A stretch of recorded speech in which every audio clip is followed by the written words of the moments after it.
Communist Party of India, মার্ক্সবাদী Communist Party. চলতি কথায় সিপিআইএমকে এভাবেই চিনে থাকেন সবাই। একথা বলার অপেক্ষা রাখে না যে সিপিআইএমের শিকড় এই ভারতবর্ষে নয়, বিশ্বজুড়ে কমিউনিস্ট পার্টির একটি শাখা এই ভারতীয় মার্ক্সবাদী কমিউনিস্ট পার্টি।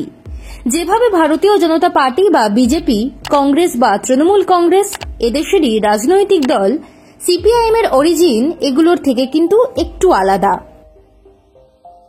আবার সিপিআইএম এর শরিক দল যাদের নিয়ে পশ্চিমবঙ্গে বামফ্রন্ট গঠিত, তারা কিন্তু ভারতীয় পার্টি। যেমন ফরওয়ার্ড ব্লক রাজনৈতিক দলের প্রতিষ্ঠাতা স্বয়ং সুভাষচন্দ্র বসু। এই মুহূর্তে ভারত তথা পশ্চিমবঙ্গের রাজনৈতিক ইতিহাসে সিপিআইএম এবং বামফ্রন্টকে নতুন করে চেনানোর কোনো কারণ নেই।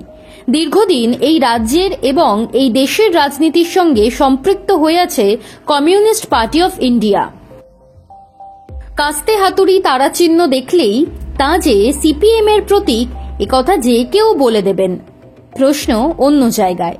বিভিন্ন সময় সিপিআইএম এবং বামফ্রন্টের শরিক দলগুলিকে আন্তর্জাতিক প্রেক্ষাপট নিয়ে মিছিল বা প্রতিবাদ সভা করতে দেখা যায়।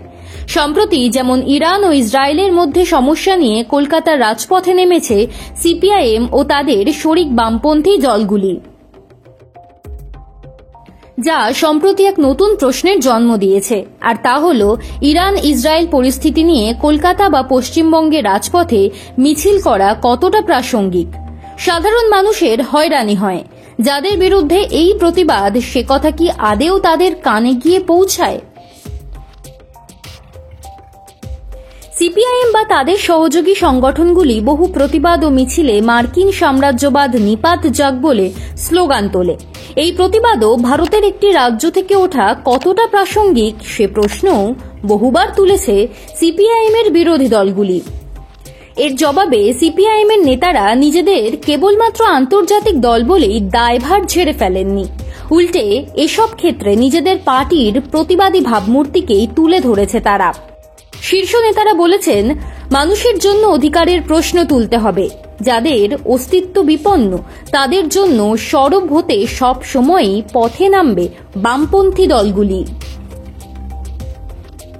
মার্কিন শক্তি বা বিশ্বের যে কোনো প্রান্তে যে শক্তি অন্যায়ভাবে মাথাচাড়া দিক না কেন, আন্দোলনের পথ থেকে সরবেন না বামপন্থীরা। তাদের কথা সেই অশুভ শক্তির কানে পৌঁছাক বা না পৌঁছাক, লড়াই করবেন তারা। বামপন্থীদের প্রতিবাদী চরিত্রই এখানে বড় হয়ে ওঠে।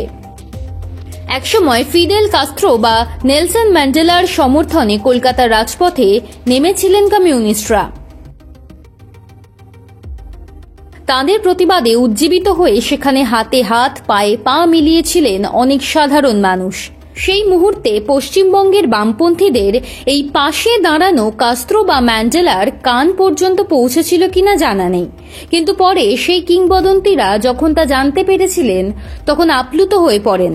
কলকাতা সফরে এসে ফিডেল কাস্ত্রোর ঘনিষ্ঠ বন্ধু দিয়েগো মারাদোনা প্রাক্তন মুখ্যমন্ত্রী জ্যোতি বসুর সঙ্গে কিউবান কিংবদন্তি ছবি দেখে বলেছিলেন, জ্যোতিবাবু যখন কাস্ত্রোর বন্ধু তখন তিনি মারাদোনারও বন্ধু।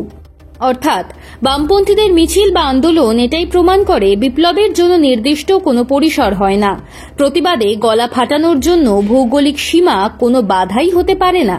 আসল হল আন্দোলনের ডাক। সেই ডাক বামপন্থীরা দিয়েছেন, দেবেনও।